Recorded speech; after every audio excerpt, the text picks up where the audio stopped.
In a dramatic about-face move that stunned South Africans and raised eyebrows from around the globe, President Cyril Ramaphosa has come out to speak on the surprise United Kingdom arrest warrant for EFF leader Julius Malema at long last. In a quickie press briefing at the Union Buildings this morning, Ramaphosa pulled no punches, and what he had to say has set off an instant media storm. Tension filled the air during the press conference even before the president began speaking. Journalists murmured among themselves, knowing that anything that was uttered might have far-reaching political consequences. South Africa has been subjected to weeks of conjecture after there were whispers that London officials were probing Malema, but no one anticipated the UK to act so quickly or in such public fashion. Confirmation of the arrest warrant late last evening sent shockwaves across Pretoria, Johannesburg, and Cape Town. With a voice that swung between frustration and alarm, Ramaphosa started off by admitting the international shame that this warrant for arrest represents for South Africa. "Let me make one thing very, very clear," he said, pausing for effect. "We were not notified officially prior to this coming into the public domain. The UK has acted unilaterally, and that is a serious diplomatic issue." The words rang true throughout the country. South Africa, which is already struggling with a weak economy and the series of corruption scandals, now has the possibility of a diplomatic downturn with one of its oldest and most established trade partners.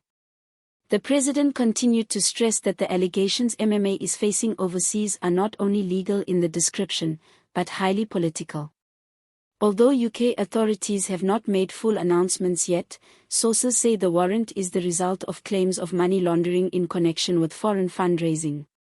But Ramaphosa said that any foreign legal procedure must remain subservient to South African sovereignty. He advised that he could not allow foreign courts to engage in what he referred to as political agendas. In a surprise no one expected, Ramaphosa suggested a wider global conspiracy against South Africa's opposition politicians before the 2026 national elections. "We must wonder why now, why Malema, and who stands to gain from this drama?" he demanded, addressing the cameras directly.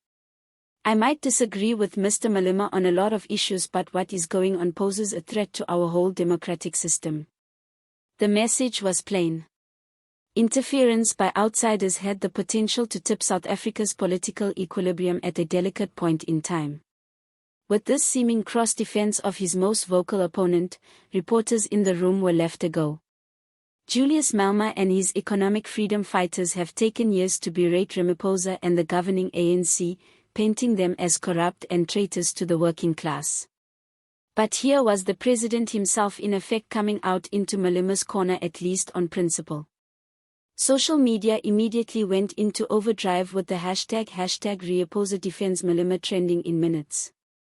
The dramatic show of solidarity was seen by some as a gesture of statesmanship and by others as a clever political maneuver. Soon after Ramaphosa's address, the EFF issued a brief but forceful statement. "The president has spoken like a statesman. We welcome his words and call on his government to move quickly in securing South African citizens overseas." For a party that is infamous for its incendiary language, the encomium was lukewarm but unambiguous. Analysts soon observed that the EFF's reaction might mean a short-term mellowing of hostilities, although few anticipate the honeymoon will endure. Behind closed doors, sources say there is internal turmoil within the ANC. Some allies are angry, blaming Ramaphosa for playing games, worried that his defense of Malema might lose ANC stars, already questioning the president's stewardship. Others think he is trying to repair South Africa's broken global reputation after several months of scandal, including corruption investigations and economic mismanagement. One of the older party members in an off-the-record interview with local media characterized the mood as a volatile and said that a single slip could lead to a full-scale party uprising. The UK Foreign Office has so far refused to comment publicly on Ramaphosa's statement. London officials have adopted a watchfully dispassionate tone, declaring the warrant had been granted in accordance with international legal obligations only. But analysts propose that tensions might escalate rapidly, particularly if South Africa tries to impede or hold up Malema's extradition if formally requested. Diplomatic corridors are abuzz already with rumors of behind-the-scenes back-channel talks to avert a full-scale diplomatic confrontation. The warrant of arrest itself is unusual. While opposition figures all over the world may face legal problems abroad from time to time, the timing and style of this warrant only months before South Africa's decisive elections have given rise to conspiracy theories and charges of foreign interference. Some commentators argue that Malema's fiery anti-Western rhetoric and calls for radical economic reform may have made him a target for international interests who fear a shift in South Africa's foreign policy. Others caution against jumping to conclusions, reminding the public that Malema has faced serious legal challenges at home, including past corruption allegations. Ramaphosa's defiant words today have shifted the tone of the debate completely. In an unusual gesture, the president has defended a political rival and questioned foreign interference in domestic affairs. Political analysts note that it may either reinforce his reputation as a champion of democracy or subject him to charges of hypocrisy. Considering his own government's record of lack of transparency and accountability, public opinion has been divided. In central Johannesburg, some citizens sounded pleased their president stood up for the sovereignty of South Africa. "Even if you don't like MMA, he's one of us," a taxi driver told a local radio station. The UK can just do what they want.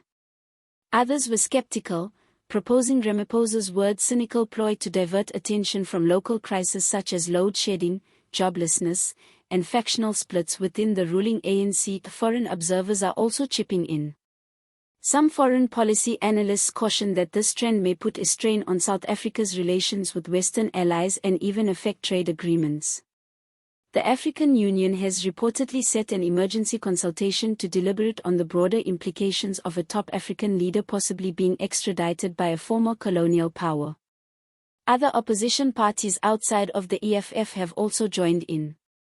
The Democratic Alliance DA denounced both Malema and Ramaphosa, contending that the EFF leader should be held accountable if the allegations are true and blaming the president for grandstanding rather than confronting the source of South Africa's governance issues.